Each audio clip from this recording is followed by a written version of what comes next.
karasa atau jasa bisa yuk ngomong berlutut di ayeuna ku DPRD Kabupaten Pandeglang Forek mah ieu acara geuning jasa manfaatna lain bae saungkul ngajar kawani tapi ieu hiji cara jang ningkatkeun budaya maca jeung literasi utama nama jeung urang budak sakola ulah kendak bae kana HP lain game mending datang ke perpustakaan Aulia urang maca buku di dinya bener poe ieu pamirna dongeng kan samemehna kami rek kahalangkeun kawe heula nya. Halo kawan semua, apa kabar hari ini? Di hari yang cerah kita bersama. Mari kita dengarkan cerita tentang legenda. Simaklah dongeng baru, pastinya seru.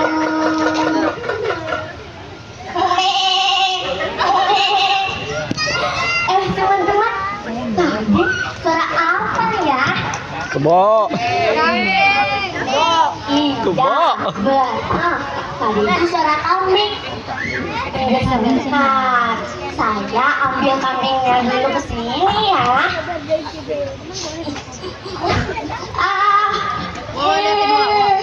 Ayo sini, temani saya mendongeng. Aduh, kambingnya nggak mau ke sini. Hah? Malu. Katanya malu banyak orang. Padahal ceritanya seru tentang pemuda pengembala kambing. Ya sudah, tidak apa-apa. Biar saya sendiri saja. Dewan juri dan teman-teman. Assalamualaikum warahmatullahi wabarakatuh. Waalaikumsalam warahmatullahi wabarakatuh. Selamat pagi dan salam sejahtera untuk dewan juri yang hebat dan para penonton yang luar biasa. Latihan aja pagi bae. Saya Marisa Putri Alaina akan menyampaikan dongeng yang Budak ada berjudul kumaha latihan ya, so. Isanti dan Buaya Putih. Muntek gitu ya, Ditulis sok kata. oleh Ceng Siswara Jatnika tahun 2025. Begini ceritanya. Pada zaman dahulu di kampung Cipahi, pesisir Tanjung Lesung, ada seorang ketua kampung. Di daerah kami dikenal dengan Kokolot Lembur, teman-teman. Dia bernama Ijarot. Ia dikenal orang yang sakti, mahir berbagai keterampilan, serta menguasai ilmu kanuragan. Pantaninna bagus. Setiap hari orang berdatangan ke rumahnya. Ada yang mencari kesembuhan, ingin berguru, hingga berharap kekayaan. Namanya masyhur hingga ke pelosok kampung karena banyak yang merasa tertolong setelah datang kepada Ijarot. Teman-teman, di sekitar pesisir Tanjung Lesung juga ada seorang gadis yang cantik jelita bernama Nyi Wartini. Karena kecantikannya, banyak pemuda yang ingin menjadikannya istri. Begitu juga dengan seorang pemuda pengembala kambing yang bernama Sami. Suatu sore, Wartini duduk di teras rumahnya sambil memandang ombak di pantai.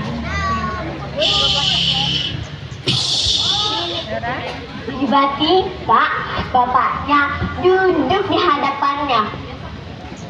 Nyai, kapan Nyai mau menikah? Padahal banyak pemuda yang datang ke sini.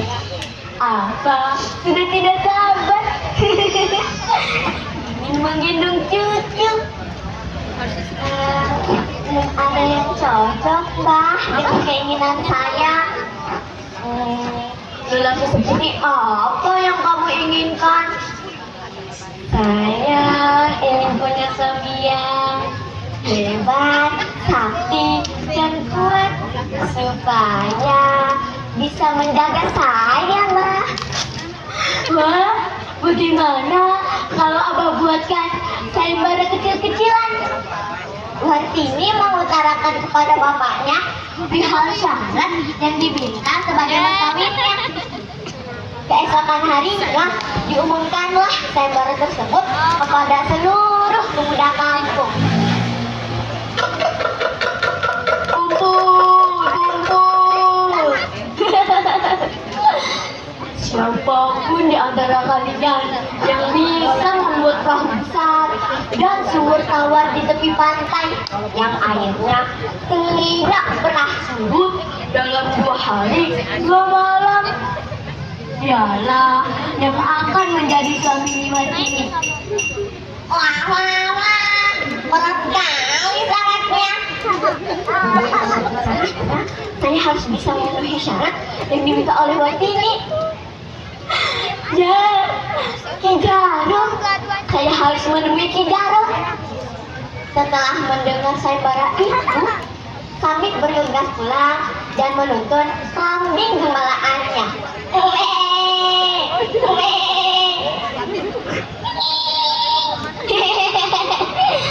Ayo masuk kandang kambing-kambingku.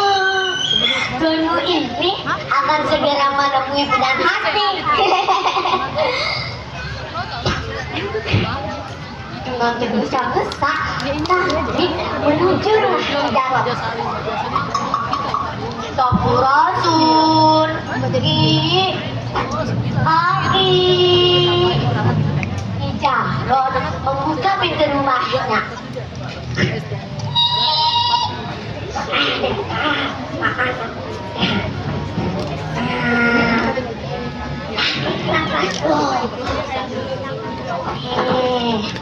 Duduk di sini. Ada perlu apa? Tolong saya, Ki.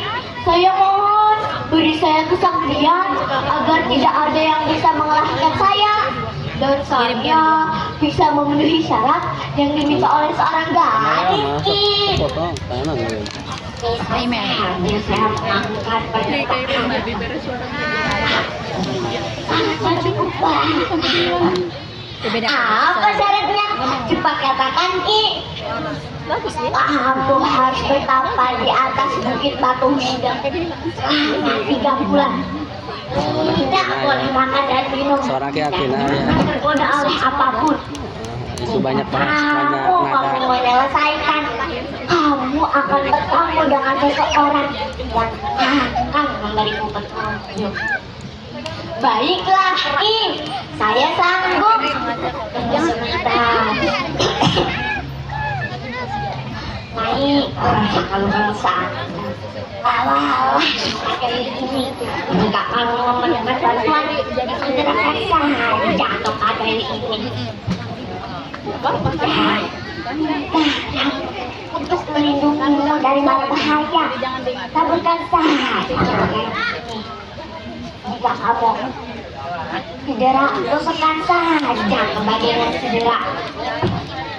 Satu lagi, ini mantra yang harus kamu hafalkan sebelum memulai pertapaan. Baiklah, Ki, terima kasih. Kami pamit dan kembali ke rumahnya. Dia segera mempersiapkan bekal untuk tapaannya dan dibungkusnya dalam kain sarung. Sepertinya ini cukup untuk bekalku.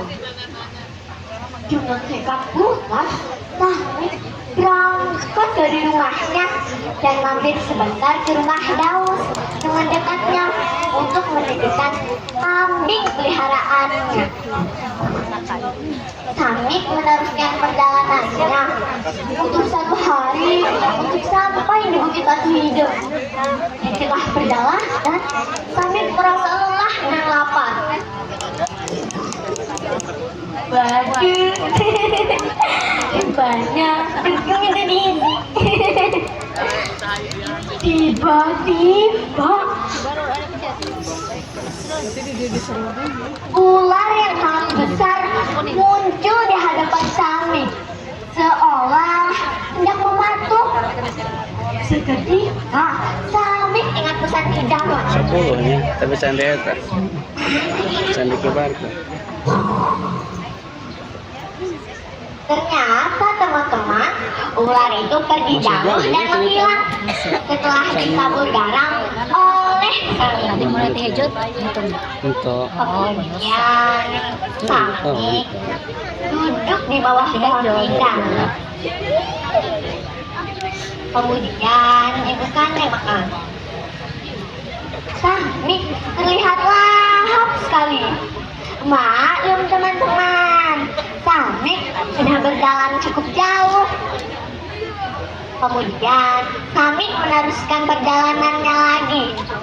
Sampailah Samik di Bukit Batu Hidup. Tidak menunggu lama lagi, Samik langsung mencari tempat yang cocok untuk tapaannya. Sri Tapa Mulanggana, awak KPU Buana, Anipu Sang Hyang Tapa. Singkat cerita, Samik berhasil mendalami tapaannya dengan tenang. Meski godaan datang silih berganti. Pada malam Jumat di akhir pertapaan, angin bertiup kencang. Tiba-tiba muncul sesosok gerak yang sangat besar. Bulunya putih, badannya tegak seperti manusia.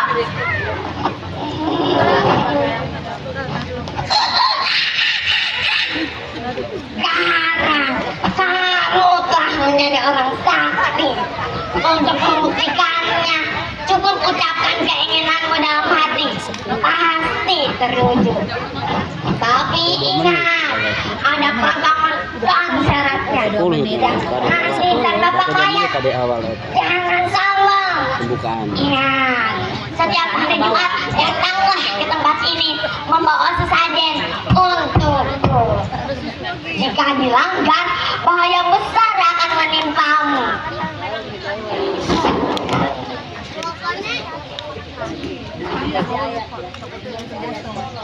Baiklah Ki Buyut, saya sanggup. Tiba-tiba Ra dalam sekejap menghilang. Pada suatu pagi,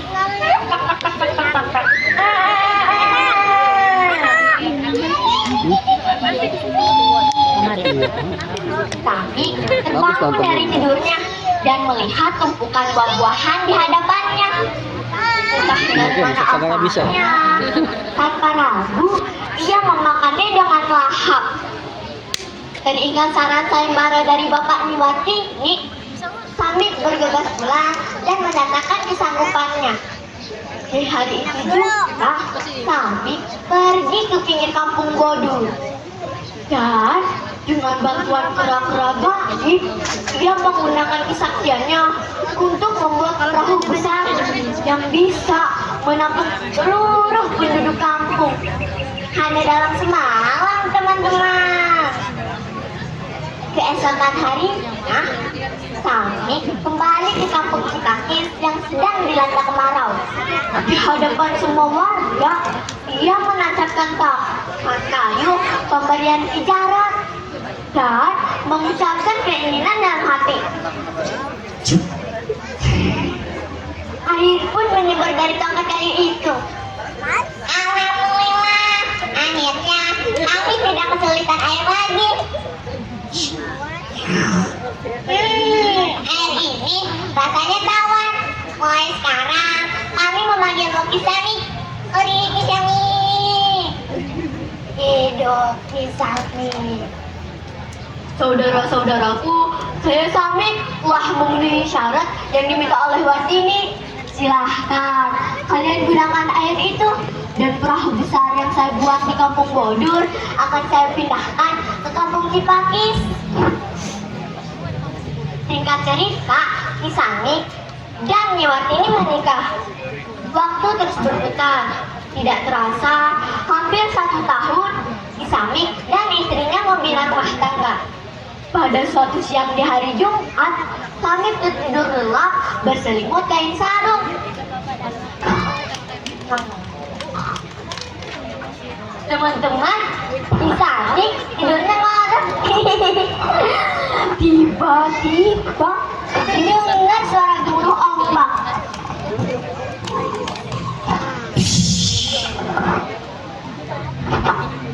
Hah? Ombak besar. Dan cepat bangun, ada ombak besar. Teman, selamatkan diri. Ombak besar menerjang rumah mereka. Beruntung Iwan ini berhasil keluar rumah dan berenang, kemudian naik ke perahu yang sudah dipenuhi warga kampung. Dan Sami, Akang di mana? Ini kan seru suamiku. Kang Sami. Bagaimana nasib Kisami? Selamat atau terseret ombak ya? Semakin seru nih ceritanya. Saya lanjut ya. Tiba-tiba muncul seekor buaya putih dari dalam air. Dan yang lebih mengejutkan, buaya itu bisa berbicara. Suaranya tidak asing lagi di telinganya Wartini. Ini Akang menyesal. Akang dulu membuat perjanjian sesat dengan makhluk gaib demi memenangkan sayembara itu. Akang melanggar janji, dan ini akibatnya. Kang Sami. Suara itu menghilang. Buaya putih itu lenyap di telan air. Demikianlah teman-teman cerita Kisami dan buaya putih. Wassalamualaikum warahmatullahi wabarakatuh. Itu beras.